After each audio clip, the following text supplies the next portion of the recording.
Good morning, students.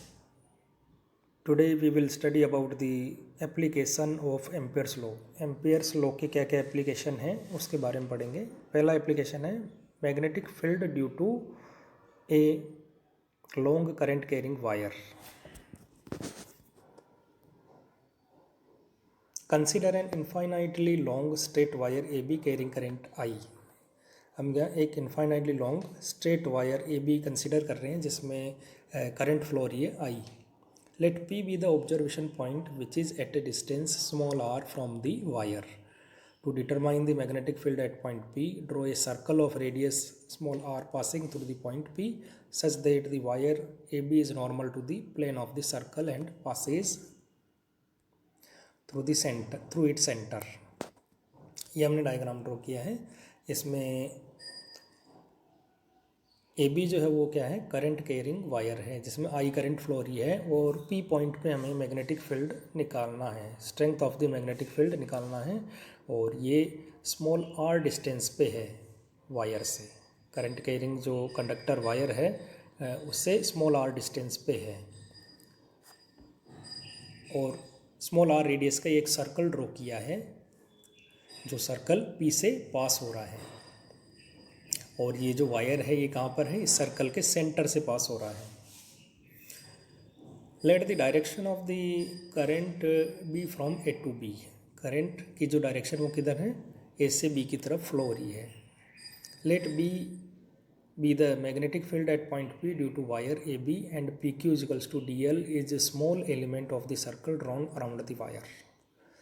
B क्या है, P point पर मैग्नेटिक फील्ड है, मैग्नेटिक फील्ड की स्ट्रेंथ है या फिर मैग्नेटिक फील्ड है पॉइंट पी पर बी. और पी क्यू क्या है, डी एल स्मॉल एलिमेंट है, सर्कल का स्मॉल एलिमेंट है.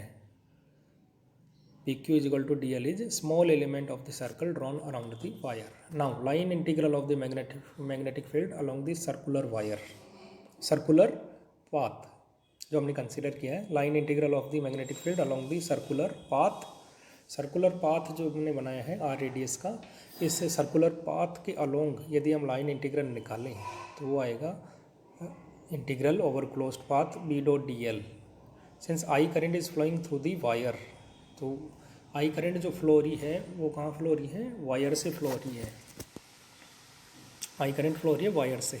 सो according to Ampere circuital law, integral over closed path B dot d L is equal to mu naught I. Mu naught को हमने multiply किया है आई से, क्योंकि इस सर्कुलर पाथ जो है वो एनक्लोज कर रहा है करंट आई को.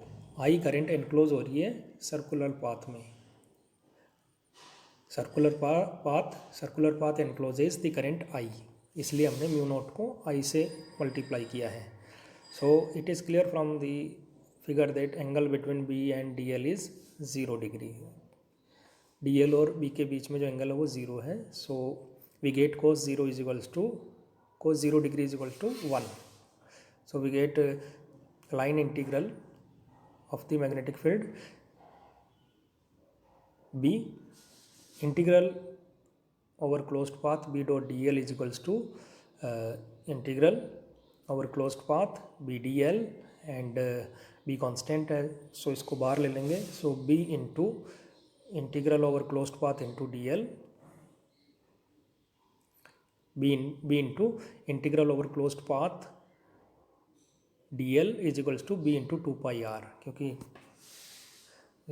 पूरे सर्कल पर जब लाइन इंटीग्रल करेंगे तो इसकी जो वैल्यू है integral over closed path D L, इसकी वैल्यू 2 पाई आर आएगी. So B into 2 pi R is equal to mu naught I and B is equals to mu naught I upon 2 pi R. So magnetic field कितना आ गया, B is equals to mu naught I upon 2 pi R. ये magnetic field है जो P point पर होगा wire current carrying wire या infinitely long current carrying wire के कारण.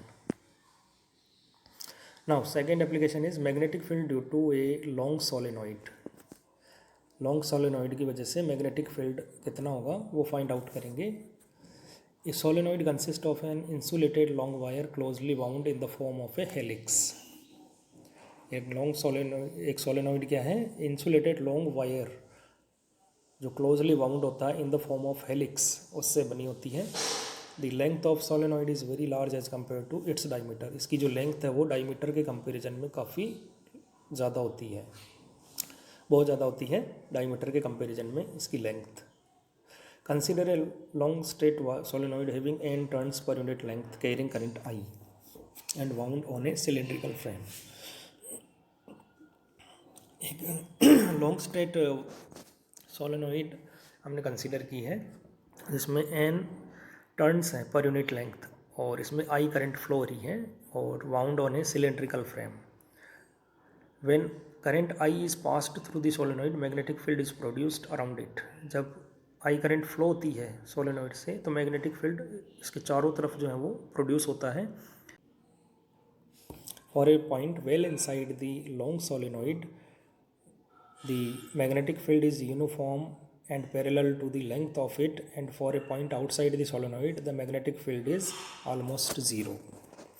तो magnetic field जो है वो well inside, for a point well inside the long solenoid, इसके लिए क्या होगा, inside point के लिए magnetic field क्या होगा, यूनिफॉर्म होगा और parallel to the length of it, length के पैरेलल होगा। और कोई पॉइंट यदि बाहर है आउटसाइड द सोलेनोइड है तो उसके लिए मैग्नेटिक फील्ड ज़ीरो होगा।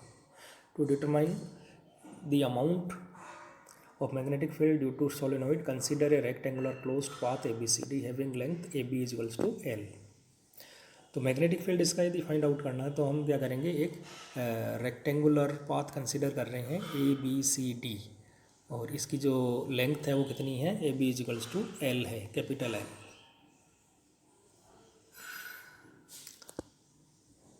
So the total number of turns in length AB of the solenoid, unit length में जो टर्न्स है वो कितने हैं, यूनिट लेंथ में टर्न्स स्मॉल n है तो L लेंथ में कितने हो जाएंगे, total number of turns in length AB of the solenoid will be equal to n into L। Let the strength of the magnetic field is B क्या है, magnetic field की strength है। Since I amount of current is passing through the each turn of the solenoid, it means the current passes through the rectangle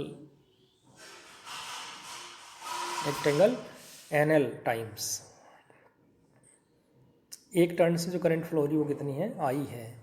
तो rectangle से जो current pass होगी, current passes through the rectangle will be NL times the total current enclosed by the rectangular path will be equal to NL into I, NL into I,